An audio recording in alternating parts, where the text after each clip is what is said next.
Hey y'all, it's Lita Monet, and I'm here with Anna. We're about to get into her mental health check-in and just talk about what life been bringing you.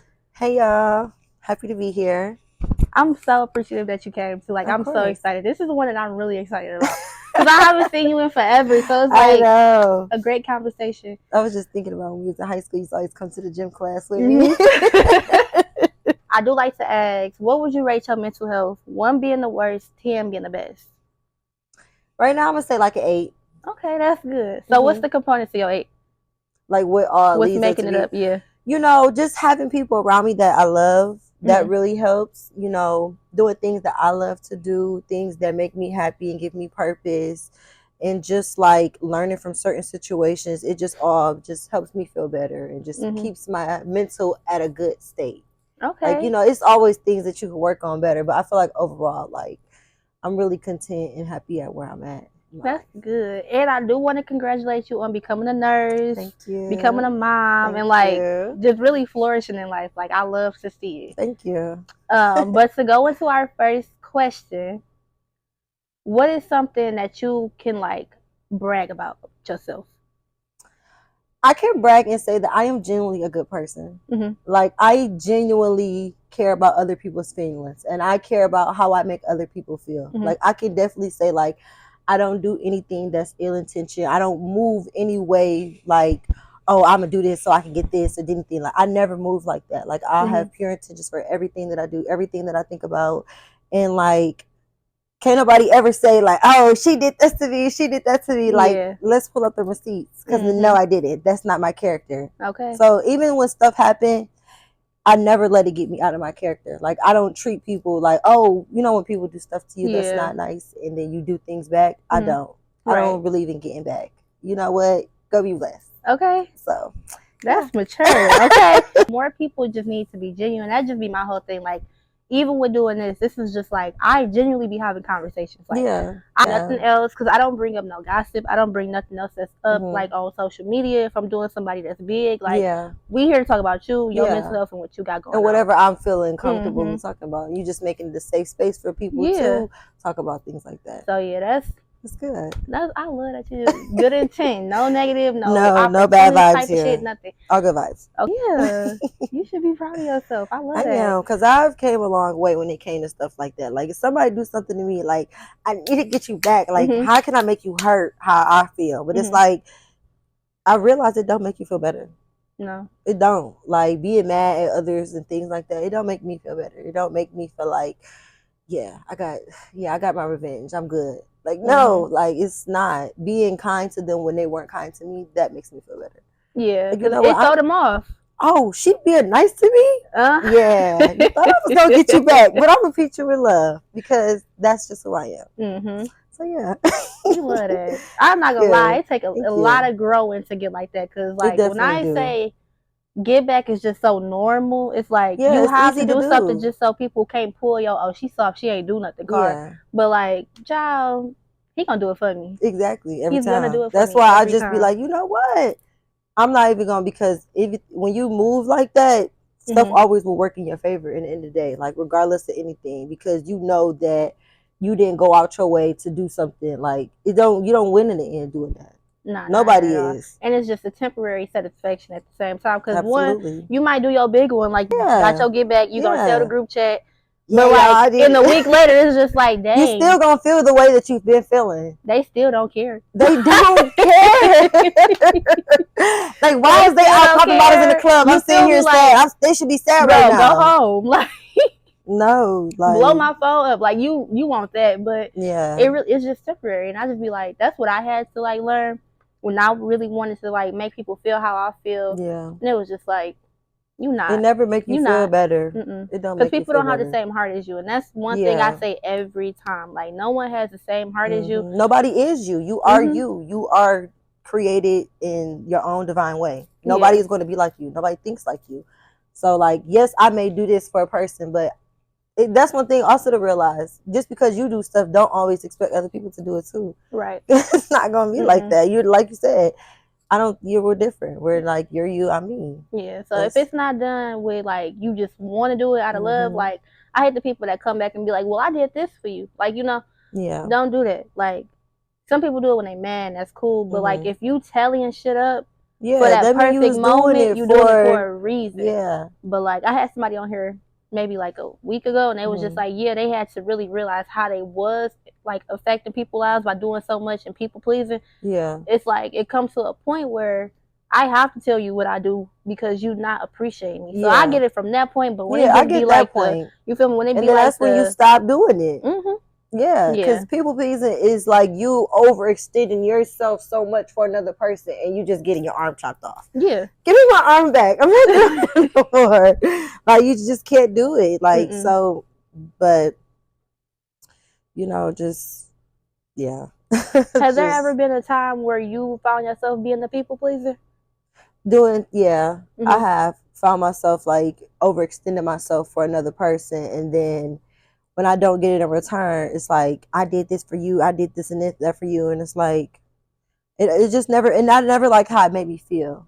And so like as I've learned how to pay attention to how things make me feel. Yeah. And if I don't like how it's making me feel, or if I know that I'm doing something with genuine intent for a person and I'm not really getting it back, like I won't change my love for you, but I just won't do as much. And then when you realize like, oh, she not, then maybe sometimes people realize, and if they don't, that's fine. But I'm just know that I'm not about to overextend myself or, you know, just drain myself for another person. Like I'm not doing that. So I've learned not to do that anymore. That if it's given to me, I reciprocate back. Yeah. You give it to me, I give it to you. You know, it's a transaction. So yeah. I feel like when it come down to people pleasing, it come down to like validation too. Yeah. So like, was it ever a time where you was people pleasing because you wanted the validation, the congratulations and stuff like that? Yeah. You know that Grey's Anatomy saying, pick me, choose me, love me. Bro, no way. Yeah, I know. Literally, yes. Like it would be just like that, and then I'm like, oh, I still didn't like, and you know, just learn from it. It was definitely like a thing I've learned. Like that's how you get like you're devouring yourself trying to show somebody your values is one thing that I've learned. Yeah. Like to prove myself to you is lowering me down because I don't have to do all of that. Right. I don't have to do all of that. It's going to speak for itself. Like I say that as humbly, like what I bring to a person is going to speak for itself. Like I realize I don't have to overdo it for somebody to love me and want to be me. You should just want to do it because like I'm lovable. No, for real, you should want to do it because you're entertaining me. I'm entertaining you. You're my friend. I'm your friend. Like just we just reap the same benefit here. Like we both gonna grow from each other, and a lot of people don't realize that we grow from each other. Like it's always like a survival mode with anybody that's like not genuine. Like don't bring that street shit to me. Like just because you ain't got something one day, I'ma cover it for you. Or you feel me? Like it's nothing that I'ma hold against you. Like don't do that to me though. Like I hate that. I don't like that either. I don't like that. But oh my God, this already starting good. Started. In my journal, I do chapters. Okay. I don't know if you've seen it, but the first one is childhood trauma.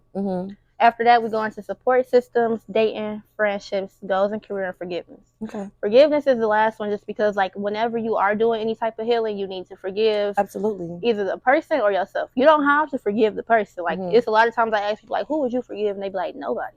You're not obligated to. You're not obligated to. But you have to forgive yourself. Yeah. And that's the main thing. Yeah. So, to go deeper into that question with childhood trauma, because we about to go in order. Reflect on a time in your childhood that you felt unheard or unvalidated. You want me to tell a particular time or just like in general? It could be an in general thing, if you're not comfortable. Okay, so just to generalize it, I would say like me growing up, I was the youngest and like, I would go around like family members and they would treat like my siblings better than me. Or I would come around and, try to speak or try to go out my way and things like that. And they would just kind of like, just cold shoulder me. And I just never really felt like, like I don't like this. I didn't like how that made me feel. So, but I know that I always had genuine love always for my mama. Like regardless if anybody made me feel like that, like my mama always made me feel love. So being a kid coming around and you have adults that are just like making you, it was a grow up in a type of house where kids are, you're seen and you're not heard. and like, you know, you trying to talk or engage or things, and you just never got that. And so, but I felt like that around certain family members, where it's like, you know, I never really felt like that where with like my mom or like, so yeah, like it was just, I'm trying to like reiterate it like that, but yeah, it's just like, you know, I felt like that around like certain family members, and I just didn't like it. Yeah, I relate to that too. Even when you first start saying something about family members, and because I'm the youngest, yeah, so it's like I already know I'm the mean one, like supposedly the mean one, the black sheep or whatever they call it.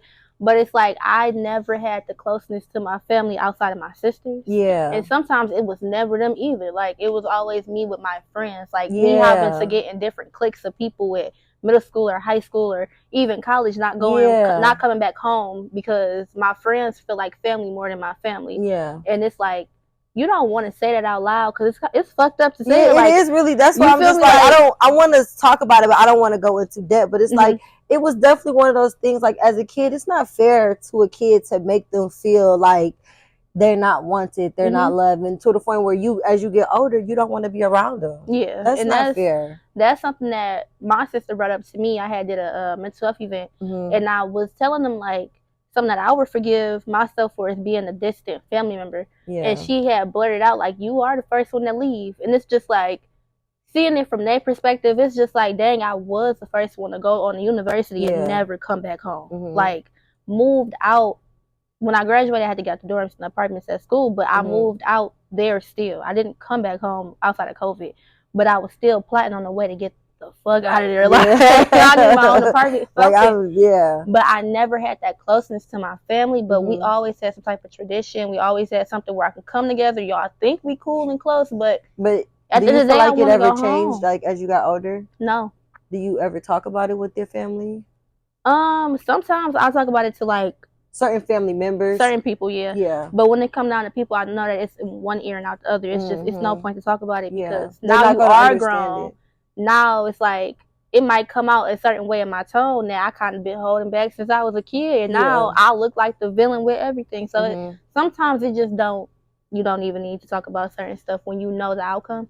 But I do have people in my family where I can talk about it because they see it. Like I'm the youngest and I don't want nothing to do with nobody. Yeah. So that's how that is. So I definitely related when you said that. Yeah, and then it's like that. Even bring it up to the family members, you grow up and you realize like this is just how this person is. And so it's like if I tell them and explain to them, that's another thing I don't think that they would even understand. And then that's like a thing where it would kind of set you back because I'm explaining to you I felt these ways growing up, but you don't see it like that. And y'all see it differently. So a lot of times you just gotta love for who they are. And that's just how I am. Well, like I just love them for who they are. And, you know, families, holidays and things like that. I'll come by, I'll step by, but like don't expect me to call your phone and tell you like, oh, this, like you're not getting that from me. Yeah. It's just like, because I would talk to my dad a lot about how I don't have a close relationship to my mom. And it's just like you gotta honor your parents. And I'm not gonna lie, I don't like hearing that. Because sometimes I can't, like, I can't do it. Yeah. Like, because, like, I'm grown now. So it's like some disrespect I'm not overlooking. When I was a kid, I ain't had no choice. You don't have no choice. But now I can speak up for myself. And I should not. But I do honor my parents. Yeah. It's just sometimes I need to be able to tell you when you not, like, serving a purpose for me right now. Like, you really making my anxiety go up. You doing all types of stuff. And I just got to deal with it. Like, that ain't fair. That's not fair. So that's just one thing I just keep having to tell myself, like, just honor their parents. Yeah, just love them for who they are, and you just gotta accept people that some people are just they are stuck in their ways, and that's okay. But I can grow out of your ways and know what is best for me, and if that's not best for me, then I have to move accordingly. So definitely, absolutely, definitely. So if you could write a letter to anybody that you looked up to as a child, who would that be, and why? Probably write a letter to my mother. And she is just like the strongest woman, the most funniest, most amazing, caring, loving person that like ever to me. And she always have been to me. And just like being, like I said, I'm the youngest. So I grew up, my older siblings, they would be able to leave the house and go. But my mama like, no, she's staying with me. She with me. So like, you know, just growing up, always being under her wing, we just had like a certain relationship. So like she taught me so much, like growing up as a kid, that like growing up as I gradually grew up, like it didn't make sense. But as I'm growing up, like now I'm an adult, like now like I understand why she was like this. She was literally trying to protect us and just trying to just give us the best, possible. So I would just I always tell her, like, but I wish I could just, like I want to explode because I just can't explain like the love that I have for her, how she's just always like there and just always, I watched her overcome like obstacles that some people would never ever overcome, and she became great obstacles, and she always was so gracefully overcoming them. Like we wouldn't even understand the stuff that she would be going through because she didn't show it. And as I'm an adult, we have these conversations, and she tell me of what she was going through and the things that she's experienced and how she felt, but she just every day still cracking jokes, laughing, just always just, you never really seen it. She never really shown it. So that's probably why I am how I am now, because I just feel like, you could overcome obstacles in life and have obstacles in life and be okay and still be kind to other people. She always was like that. So definitely. Yeah. Definitely. So I just like to bring up childhood trauma because that's basically where a lot of stuff stems from. Yeah. Just like having to, you having a son now, you kind of have to relive your childhood. Like, it's some things that he may do that you are unlocking from your childhood. Like, oh, I used to love laser tag. I didn't do that for a while, but my son loved it, and I just want to go now. And you feel like a kid again. So that's like the biggest blessing, So it's just like you really have to unlock that childhood, and that even come with dating too, like not being properly loved. And I'm not gonna lie, I've been doing so much like binge investigating with that Nazaya girl. Oh, it's just like that. Girl, I was watching the video of it yesterday, and I'm just sitting there like, oh, it enrages me. Like, it's infuriating because it's like, imagine, not saying, just like, imagine her growing up past 13 into being this 25-year-old, and I just see how her family failed her. It's like she could have been failed her miserably, so bad. Every adult around her, adult, would have been worse. It would have probably killed her beforehand. Like, she would have been worse. And the way that he manipulated that type of age is so impressionable. They're like, as a child, your mind is a sponge. You observe everything. So that type of manipulation that he was giving her, when I was reading the text messages, and he would do stuff to her and be like, oh, get mad at her, and then she like, I'm sorry, I wish. And it's just like, that type of cry out is so painful, because it's like, why wasn't y'all seeing the signs? Why I seen one of the messages, oh girl, that auntie, she got a good cruising for a bruising. She literally said, oh, she probably just wanted something. I seen that. I'm like, and it's just, what? It's like so infuriating, just because like this is a prime example of how people's childhood affect them, and how Black families don't bring up the situation when it needs to be brought up. You seeing it, you probably you don't even want to pay no mind to it. Oh, she just being fast. Like, stop putting that on kids. Kids not being fast. Kids not being fast. It's the adults that are sexualizing them until looking at them like adults. Very much conditioned. Like, it's in their head like, oh, this is normal. And then me working in a psych ward, and I work with kids too, it's like, yo, you see it a lot. I see it too much. And it's like, they're okay with it. I had a girl tell me she about to get discharged and go straight to her old man because he bought her things. That's not normal. And it's like, you can't tell a kid that's not normal that think it is, because they've been conditioned. Brain is like, they've been brainwashed. And if you tell them anything other than, oh, that man not for you, it's why you against me. What you mean? That's he loves me. That's literally her. That's what his name in her phone was Bae for Life. I love you. And then it's like, you see her real life. This is the worst part to me, is like, you see her life, how she is growing up. She doesn't have a mom, and she's with her auntie, and you have 5 kids with her basically, and she's never been loved or cared for properly as a child, and you're coming for her with love. You're giving her the shit that she wants, and it's like, you trapped her, you got her. And so she will grow up to be a type of person that would try to find love and think abuse is love. Right. He loved me. I just makes him mad sometimes, and stuff like that happens all the time. Oh, he telling you to sell your body, sell your kids, and do things that are harmful to you because out of love. That's not love. No, love don't hurt. Love don't do that to you. Failed her. I've been so mad about that whole thing, and it's just like I'm happy that they actually bringing the stuff out way more graphic, because I was reading on it before it was even graphic. But it's like, think about your childhood, the childhood trauma that's going to affect you as an adult. Yeah. Think about it when you have kids. Think about it when you have aunties. I mean, not aunties, nieces and stuff. Like, all this plays a part. Like, speak up when you need to speak up. Like, because you're going to mess up their whole life at the end. Like, just imagine her growing up. But that's my take on it. I could talk all day about I could go about all day, because I've been reading videos about it, and it just makes me sick to my stomach, because as an adult, we're supposed to protect the children and love the children, and you corrupting them. Like, what? I just don't, it just, you can't even grasp it, because it's like, how could a person be 40 years old looking at an 11-year-old body in a sexual manner? That's a baby. That is a child. You're supposed to protect kids, not hurt them. Like, ugh. It's sick. It's sickening. Child. Oof. Anyways, y'all, before we go on the whole rampage, because that's the whole episode. Like, we could just get the whole Detroit to talk about that. No, but that's crazy. After this, I do like to go into support systems, but you do mention your mom a lot. So that is, I'm figuring like that's your main support system. Yeah, that's my backbone. But in what ways do you wish your support system would show up more?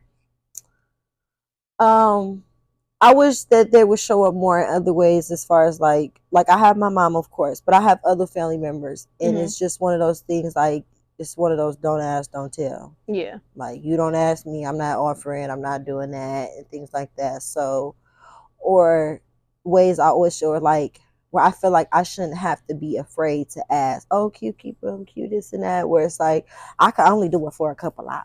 Like, he can't spend a night. Like, I just feel like as family, you know, I have a small family. It's like 9 of us. It's not that much of us. It's just, you know, but I just feel like for us to be such a small family, I just wish that there were certain ways that, you know, that we were more there for each other and speak about the elephant in the room. But we don't. And we just kind of just keep it going and just move on. So I do feel like, you know, just, you know, checking up on me, asking, how you doing? You never need me, this and that. But I guess I could also say I do play the factor, because I don't ask nobody, because I don't want nobody telling me no, and I don't want to be on a time period. Like, if things run over, I'm not going to be punctual. If I say I'm coming at this time, I may come a little after. But why are you keeping score of that? Yeah. You know, as long as he ain't watching, you ain't no random person, you know he good, just, you know, stuff like that. So, but I feel like as long as I got, you know, my mama and my sister, and, you know, I have my friends, they help me a lot. So I feel like that's what helps me, so I can live my life as well. Okay, we like that. So.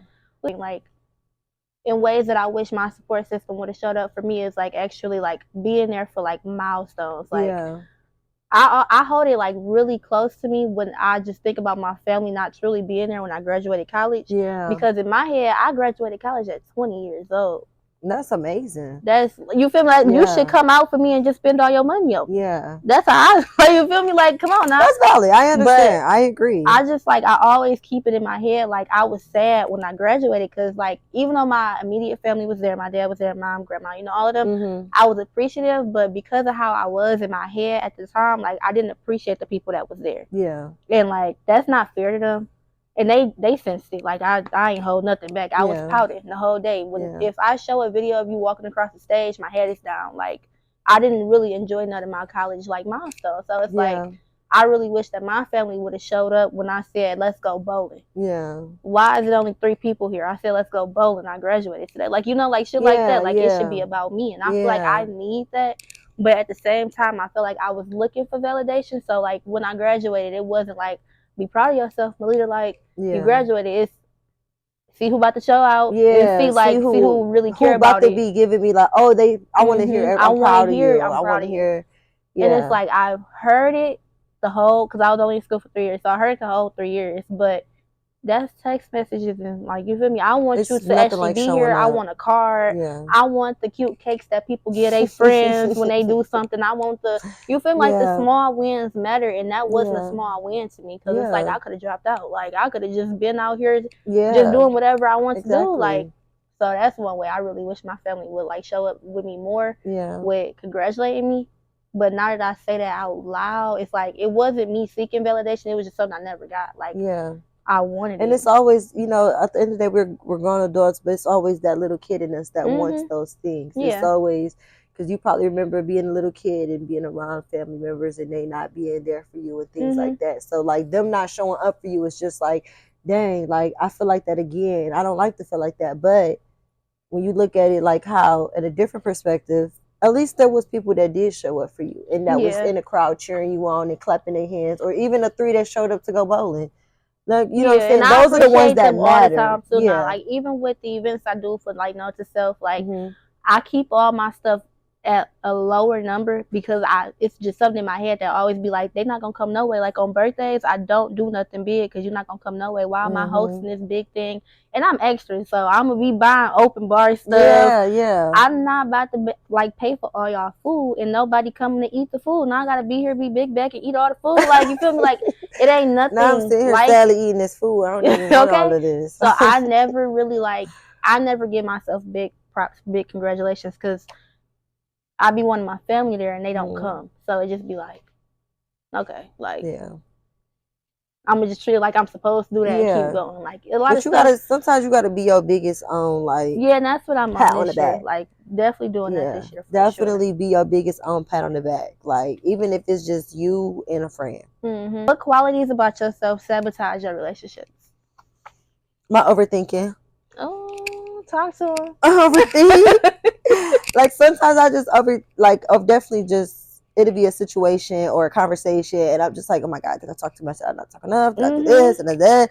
Or like you overthinking, or you like I have like thought myself into like overthinking situations, and then it'd be like, then I'm like, I don't care, because if I feel like this 2 + 2 = 4, and I'm about to bring it to their attention. Okay. And then it's like, girl, down, girl, calm down. Like, it ain't even nothing like that. But I feel like that plays a factor of not being like overthinking. Literally, if you're being reassured, I wouldn't overthink. You know what I'm saying? So I just feel like I probably that's the biggest main thing. Or just like over exceeded my expectations for certain things, and then like, or over just exceeding myself and it's not being reciprocated back is one of my qualities. Like, I love hard and I literally will like go out and do whatever for you, and then it's like, it's not really like we were, you know, talking about, like, it's not really being given back, but I'm just like, I love you. No, please. Like, no, that overthinking, like, it ruins everything. And when I say it ruins so much, you don't even do it intentionally. You just like overthinking because it's either something from the past that's coming up and it looks too familiar. Like, I tell people all the time, and like sometimes they'll do a little chuckle, a little laugh, and I be getting it, but it's just like, I'm so serious. Like, I had told the last person I interviewed, like, whenever people I'm talking to don't respond and like the 3 calls they don't answer, I think you're dead. Like, I think you're in jail or you're dead, because that's how it was with my ex-boyfriend. Like, when I was calling him, he was dead. So it's like, it seems too familiar and it's a little extensive, but that's just like the level of PTSD that I have. Like, watching my boyfriend bleed out on a video, like all of that stuff, it comes back because I'm not gonna lie, the type of dudes I deal with, that's just my type. Like, you know, they in trouble. Like, I don't know what to tell you. You're like a bad boy. Okay. It's not, I'm gonna grow out of it for sure. But it's just like, it's too familiar. Like, that's what the overthinking is. Like, you have to reassure me, like, you're still here. Like, you feel me? Like, I still like you. Like, tell me that. He likes me, I think, or like, I don't like having to question where I stand with people. And that's where the overthinking comes a lot too. Because it's like, why do I have to guess if we really doing something? But then you be mad because you want to ask, like, but then I don't want to seem like a nagging bitch. Like, now I don't want to seem like, oh, she always does this. I just need reassurance. I just need to know, and I can't help. Like, you ain't text me back in a couple hours. Like, what's tea? Like, do you hate me? Okay, like, let me know. You want me to wish I was never born? Like, let me know. No, but that definitely sabotaged a lot with me too. Like, I'm just the worst case scenario type of person, and it's so bad. Like, like, you just he's gay. Like, you know. He's the like, oh my God, like, I'm not going through our messages. That's why he don't want me. It makes sense, because why is he acting like this? And I just be like, that can't be it. Like, I make the worst case scenarios. It's just like your brain literally would just like, he just want me for one reason. Yes, like, you just wired. think of anything of like the worst thing, and then like if it's something in a relationship and they're not reassuring and they're not validating your feelings, or just validate to the point where it's like, I get where you're coming from, but let me tell you, it's not this. Okay, that'll make you feel better. But if you're not, you're making it worse. Man. Like, now you cussing me out because I'm trying to tell you how I feel. Like, ugh. Like, do you think it's a deal breaker if your partner don't prioritize his mental health? Yeah. It is, because now I'm feeling the wrath of it. You always having a bad day. You always mad. You always in a mood. It's always something. Like, and I feel like I am one of those people. Like, I know that mental health in men is one of those. We're not gonna talk about it. We're not gonna move right because I'm not soft. I'm a man. Yeah. Whatever. First of all, there's nothing wrong with allowing yourself to be vulnerable and feeling those feelings. Yeah. You know what I'm saying? So I just feel like that's when you're like dating a person and this is their head like in a box and they just so stuck in their ways and they don't want to get. And I'm trying to like, here, I got a key, I got this, let me try to open it. I'm trying to get to you, I'm trying to figure you out, I'm trying to talk to you, I'm trying to show you that I'm here and showing up for you. And then that's when you're overextending yourself, because it's like you're not taking it serious. You just think that you just having another bad day. Why do you think you keep having these bad days? Let's get to the root of the issue. Nobody wants to get to the root of the issue. You were hurt before, and now you still wearing that hurt. Now everybody else got to feel that hurt. Like, hurt people hurt people. You don't want to. You have to want better for yourself. You have to know, I don't like these thoughts. I don't like these feelings that I'm feeling. I want to change myself. I want to do that. And if you're not going to do that, and then I'm feeling the other end of it, I gotta go. Like, you costing me a piece of my mind. Yeah. You're expensive. I gotta go. I gotta get up out of here. I gotta put me first, Lucius. Gotta get out of here. I gotta put me first. Like, this is not healthy. So you believe in the whole like come healed, or would you sit there and even if you like got a little bit of little nicks? Okay, I know, I'm a nurse. I know how to, okay. I can get you together. I know a little thing or two. Get you some help, though. Yeah. Call your ass down, give you an Aggie. Relax them nerves, baby.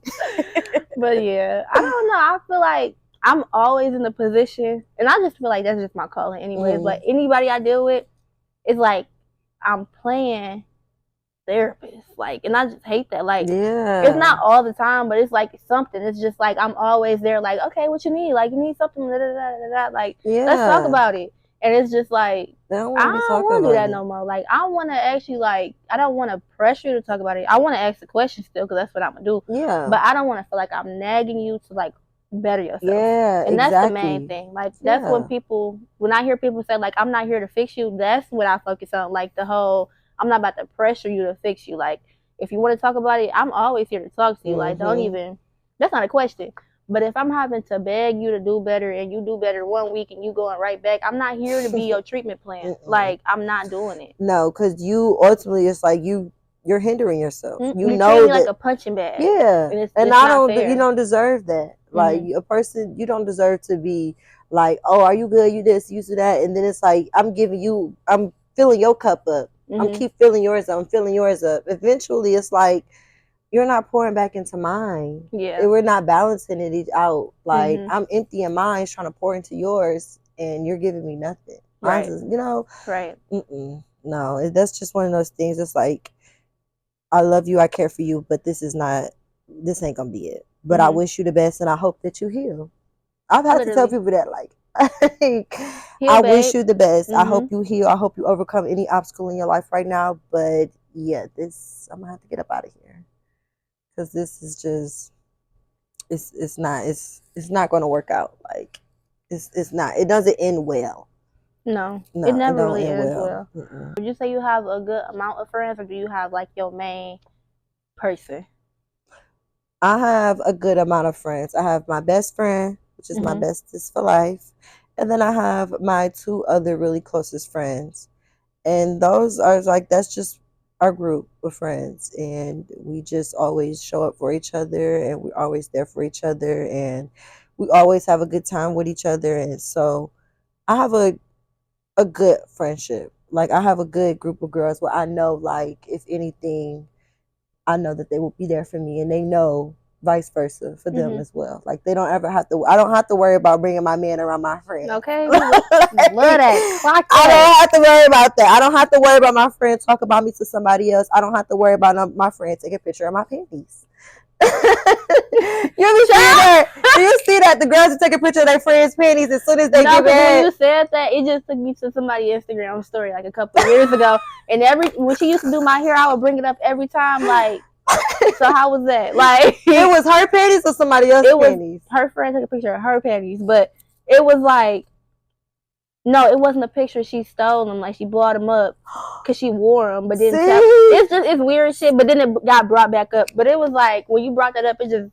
That's not that happens it's all so the time. Like, why do you go for the panties? Like, why do you want to touch another person's panties? I've been seeing somebody else's panties. I got gloves like this. I don't. Oh yeah, I'm gonna open up this coochie part. God. Take a picture of that right there. Like, huh? But that's not your friend from the get go. Because why would they even thought be in your head to look at your friend just the way, like, yeah, let her ever say something bad about me, I'm exposing it. Okay, I got the kind part. Like, bye. Like, that's so weird. So why did you do that? Like, that's so weird. And what ways do your friends motivate you the most? Because we all just to want better. Like, we always encourage each other to want better, step out of our comfort zone, and to just do things.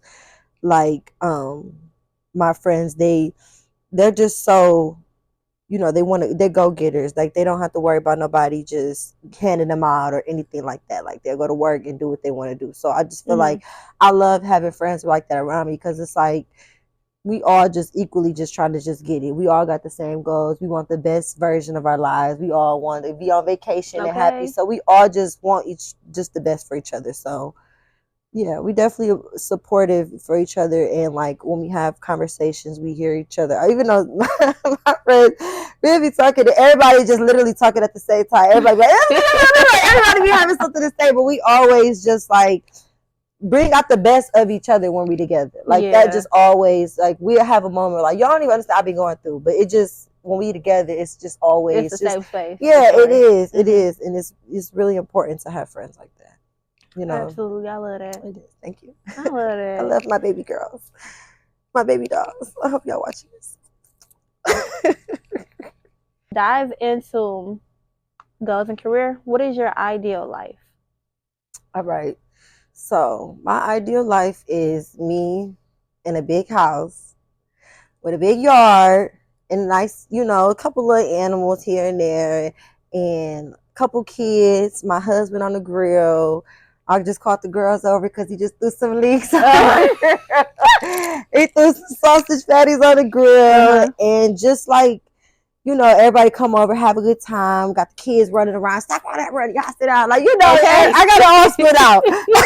All got together. The auntie house. I got all got together. All the kids in the other room, while the adults in the other room. Like, just literally just the most simplest, happiest, peacefulest life. Like, that's what I want.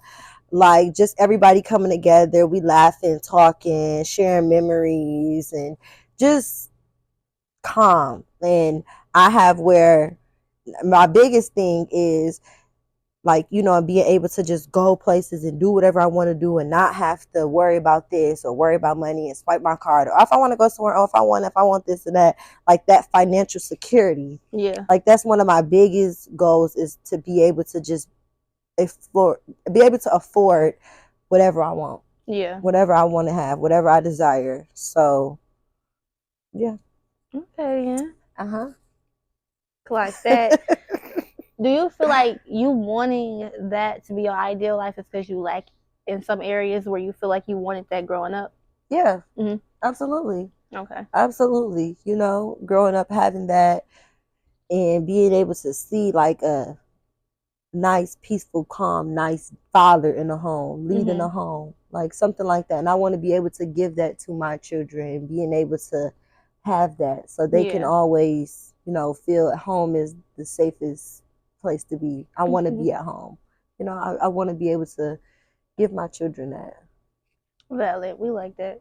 Mm-hmm. Definitely. I don't know. I feel like I want to be rich auntie for a while. Like, be a rich auntie. When I think about like future and just like my ideal life is just like people being able to call me like, can you give me these? Because my mama said no. Yeah, I'm about to get you this. Like that's I want that. Like just send me the link. But it's like I want all my nieces and I want my nephews to just like be very comfortable with me, like just to ask stuff or when it's time for prom, like, can you give me this room? You know, like I want that connection with so it's like I know when I have a kid, like already now because I did all that babysitting stuff when I was younger and even still I know I can like I have the skills to be a great mom, even seeing it now like with everything I do on my own. But it's just like I want something that's returnable. They might got no price. You don't get the receipt for but I do want a kid one day. Like I just know like right now it would never be my time. And it's just like it's okay to say that just because I know it is okay. My skill set and I know like how I am with other people's kids. Like kids always gravitated towards me, and I'll just be like, "What? Do I look like a kid? Like you just I know got I look a good like spirit because most kids don't like. You know they easy to clock your teeth, and like I don't get my teeth clocked by you feel me by the kids too much. And it's just like kids gonna tell you the truth. They will tell you the truth. They will. That ideal life is very tangible. I do see that for you. That's definitely gonna happen. You definitely gonna have a BET type of life. Thank you feel me? Thank you. Oh, what is it? A BET type of life. Yeah. I don't know if you watch Sisters and stuff like that. Their friend groups like lawyers and stuff like that. That's exactly what I want. Like, all right, so the husband is with the kids. All the girls. Bring the wine, bitch. Yeah. This is great. This is really nice.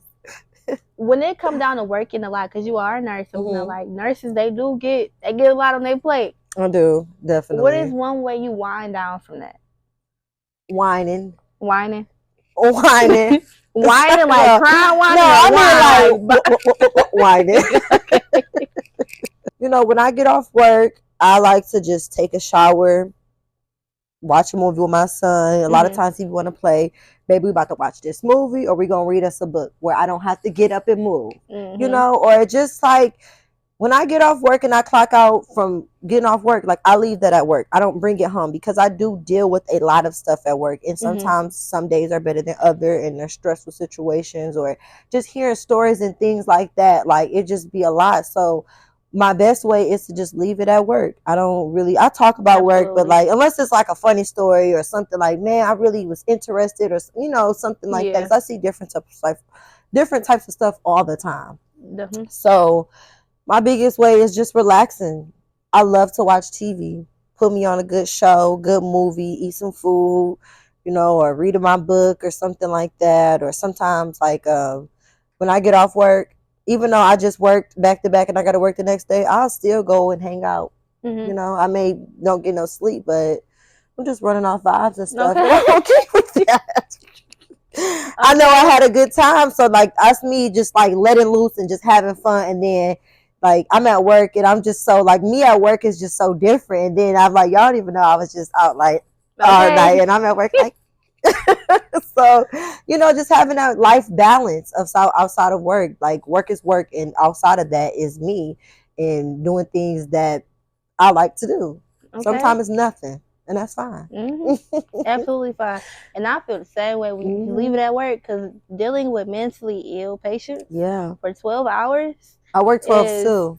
It's like, it's draining. As much as like we could talk about it and we could like laugh and smile about it at work, it just be like, where's the bathroom at? I ain't gotta pee. I just need to get off the unit. I need some dopamine on my phone. I need to laugh at something. Yeah. But it's like it's so much. Like I have to really pray before going into work sometimes because a patient swung on me 8 times in one shift. Like patient peeing in the hallway or you know, like it just be so much where you just sitting there like, oh, this is just brain just overstimulated. Like and then you get on the phone with somebody and just be like, stop talking to me. You called me. I forgot. Like, you know, it's just everything just in one little motion. Yeah, so you like, gotta really hold your tongue and really just have patience. And not even taking your bad attitudes to work. Like that too. You be having a messed up mental health day and then you gotta work in a couple hours and it's just like I be having to catch myself because the people I work with, like, they already have like too much going on. Like I go in there with an attitude like, what do you want? that's gonna make them even worse. Yeah, they'll feed off of that. Yeah. So now you arguing with patients back and forth. Yeah. Man, but yeah. Oh my God, this is you got into some things. Yeah, but to close out this mental health check-in, who is one person you would forgive and why? Girl, okay.